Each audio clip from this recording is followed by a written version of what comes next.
In March 2025, former U.S. President Donald Trump issued an executive order dismantling the U.S. Agency for Global Media.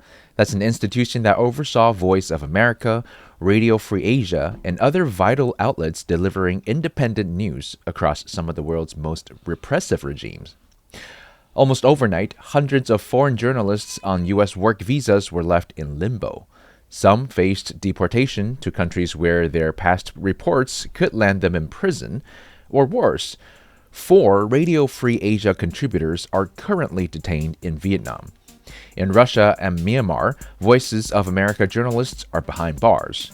For these reporters, the shutdown isn't a bureaucratic decision, it's a life-threatening blow.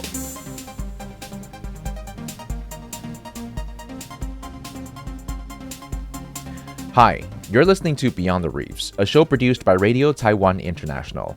Here we talk about socioeconomic issues that are faced by Taiwan and their broader impact around the world beyond the reefs of this island nation. This episode is the first of a 3-part series where we are having a conversation with Reporters Without Borders in Taiwan. The reverberations of the decision to dismantle or defund the U.S. Agency for Global Media stretch far beyond the U.S. Many authoritarian governments have celebrated the news, framing it as a win for their censorship efforts. Without these agencies, countries like Myanmar, already in the throes of civil war, risk becoming information black holes. Citizens may soon be forced to rely solely on propaganda from armed factions or militaries. And in a digital age already flooded with misinformation, losing credible reporting sources could tip fragile societies into even deeper instability. At the heart of this moment is a bigger question. What happens when democracies no longer defend the free flow of information abroad? When support dries up, journalists, especially those in exile, lose not only their platform, but their shield. And with every silenced voice, we also lose insight into regions too often ignored by global media. To explore these implications and more, we spoke with someone on the front line of press freedom in Asia, Cédric Alviani. He is the Asia-Pacific Bureau Director of Reporters Without Borders, also known as RSF, and he's based here in Taipei. With more than 25 years of experience in East Asia, Cédric has worked to support exiled journalists, monitor repression in places like Hong Kong and Myanmar, and exposed censorship. Even in democratic societies, under his leadership, RSF's Taipei office has grown into a regional hub with a team of over 30 staff and correspondents stretching from Oceania to Southeast Asia. I spoke to Cédric about the U.S. media cuts and what it means for our region, and why Taiwan may play a critical role in the fight for press freedom. But let's first ask Cédric to introduce himself a bit. Well, very briefly, I graduated in France as a reporter, but life gave me the opportunity to move to Asia and work for the French diplomatic network. So I first worked in Thailand for the French embassy in the field of cultural cooperation, and then later moved to Taiwan for a longer-term contract. After working with the French office in Taiwan, I also organized cultural events. I founded the European Film Festival together with the European Economic and Trade Office. I worked for a while for the France-Taiwan Chamber of Commerce and Industry. And in 2017, I joined Reporters Without Borders to open its first Asia office. And we decided it would be in Taipei. And now the office has become quite big. Originally, it only covered the East Asia, but now it covers also the Southeast Asia and Oceania region. And we employ in Taipei 10-person staff, plus a network of 22 correspondents in the region and some consultants. So the Taiwan Bureau has definitely become big and very active. Why do you think RSF had its first Asian office here in Taiwan? Well, the first idea of this bureau was, of course, to provide a better coverage of what happens in China. 20 years ago, we might have considered opening a bureau in Beijing. It might have been possible. And 10 years ago, we might have considered opening a bureau in Hong Kong. But 8 years ago, after the umbrella movement, repression, we knew that the only place where we could safely and freely cover, I would say, the Chinese-speaking world would be based in Taiwan, because we couldn't decide to invest our time, our resources on opening a bureau in Hong Kong that potentially could be shut down anytime for any reason. And actually, what we have seen after we opened the bureau, meaning the pro-democracy protests, all the repression that happened, has proven us right, and we are actually still delighted to be located in Taiwan, and we believe this is truly the best location we could have chosen in the whole region to cover Asia. And now that we expanded to Asia Pacific, Taiwan is also very convenient. It's very central. Yeah. It has a lot of connections, so it's a perfect place for us to be located in. Okay, so we're going to circle back to more details about Taiwan and your experience here. But right now, I think more importantly, we need to address the pink or the purple elephant in the room, which is what recently happened as the U.S. now presidency or now administration is actively dismantling the U.S. Agency for Global Media. Can you explain to us how has the dismantling has affected journalists worldwide, and how has it affected some projects to do with RSF or not to do with RSF? Well, the first thing is that this announcement was extremely brutal and obviously inconsidered. And this threatens the life of journalists, because there are many journalists on the field. I can mention 35 in the region, 35 RFA employees are based in countries where their situation is precarious, where they can be the object of persecution, and the fact that the media suddenly disappears leaves them without protection, without a salary, sometimes without any ability to move back to their country of origin when they can, when it's not too dangerous. I have to mention too that 4 RFA staff members are currently detained in the region, in Vietnam, in Myanmar. So this is extremely dangerous for them suddenly to be deprived from the umbrella organization they were working on.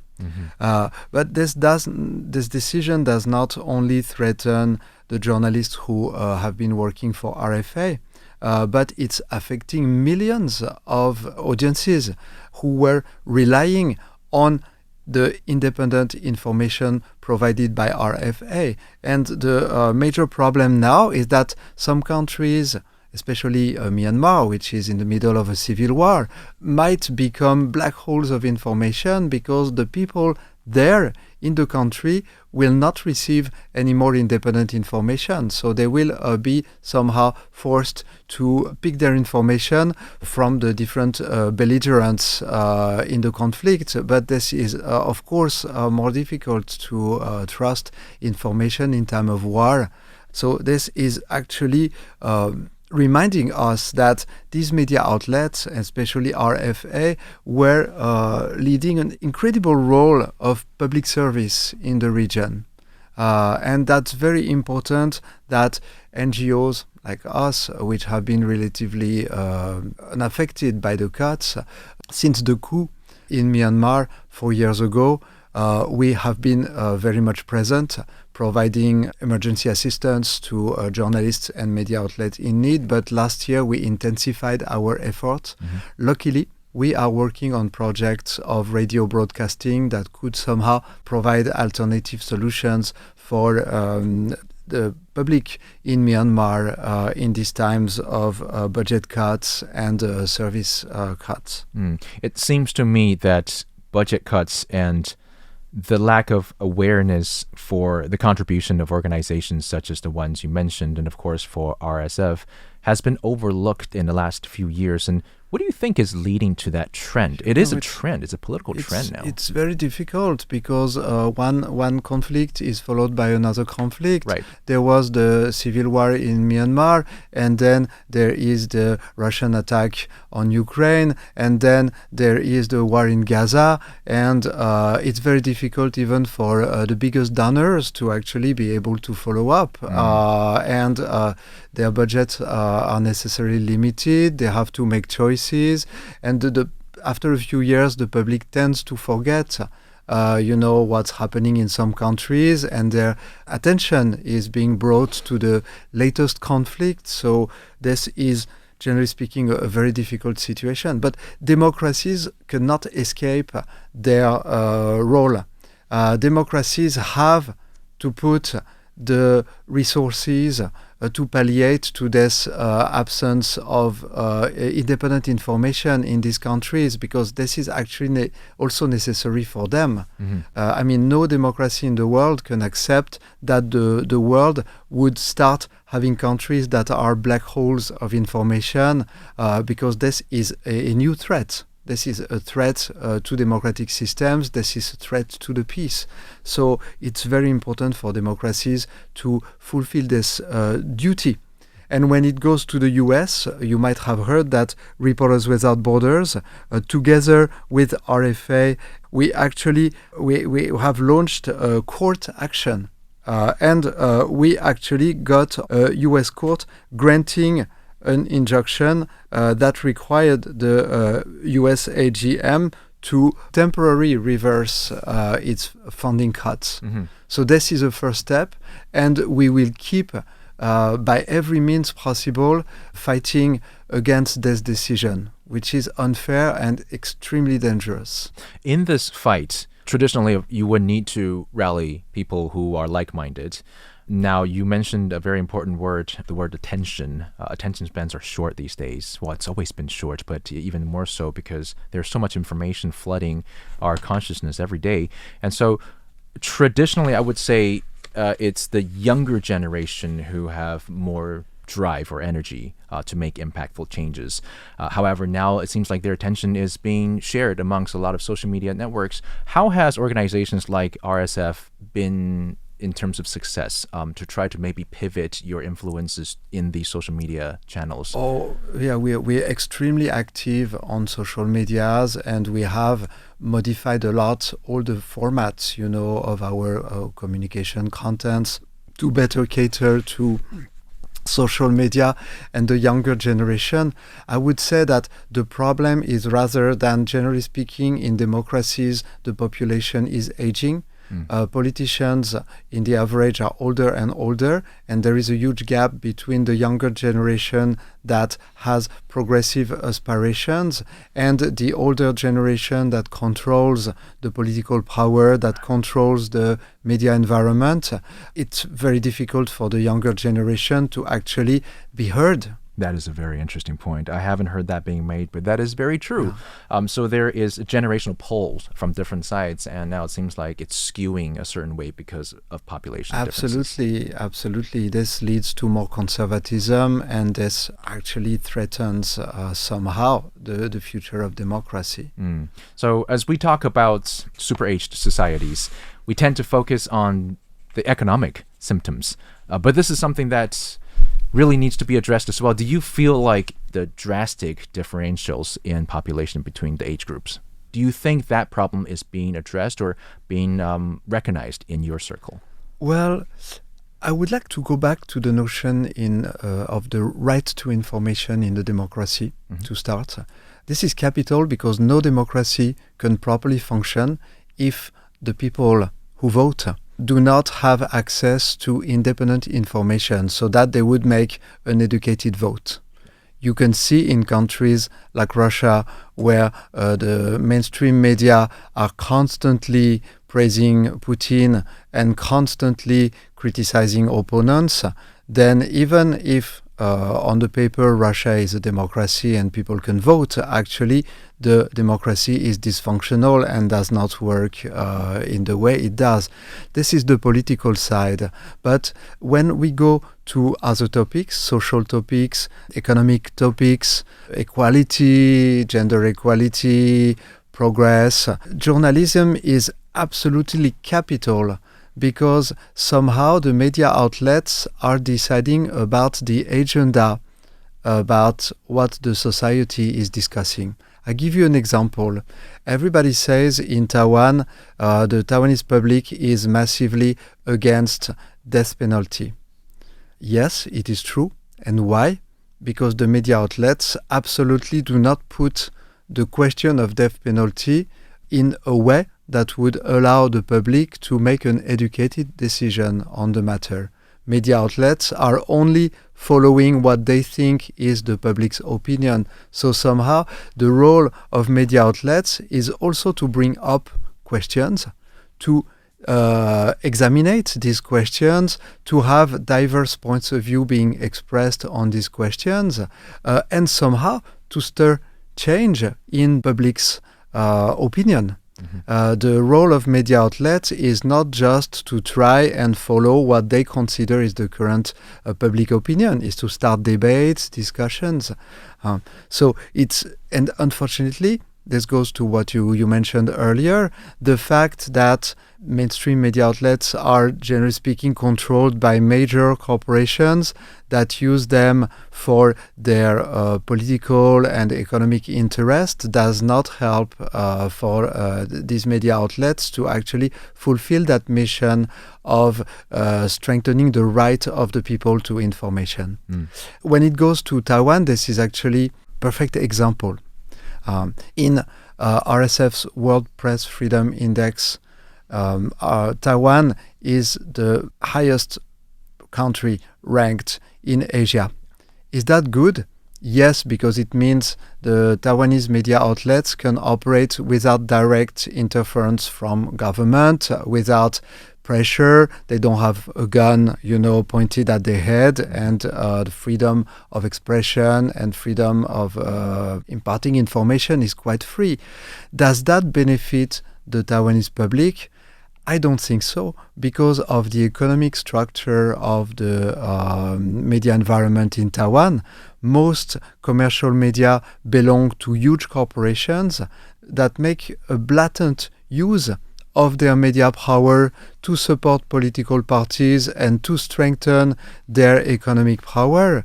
So even though Taiwan has a very free media environment, I cannot say that Taiwan has a sound media environment. Taiwan actually has a very unhealthy media environment in which the people get confused between freedom of expression, which is the right of everyone to say whatever they want, and the right of the people to receive independent and unbiased information. And so far, what I see in most media outlets, especially the mainstream commercial ones, is that information is biased to a point that you wonder if it is information or if it goes towards propaganda at some point. Right. And if it leans towards propaganda, where there are larger corporate interest groups backing every piece of information that comes out of these media outlets, then what does that really say about press freedom?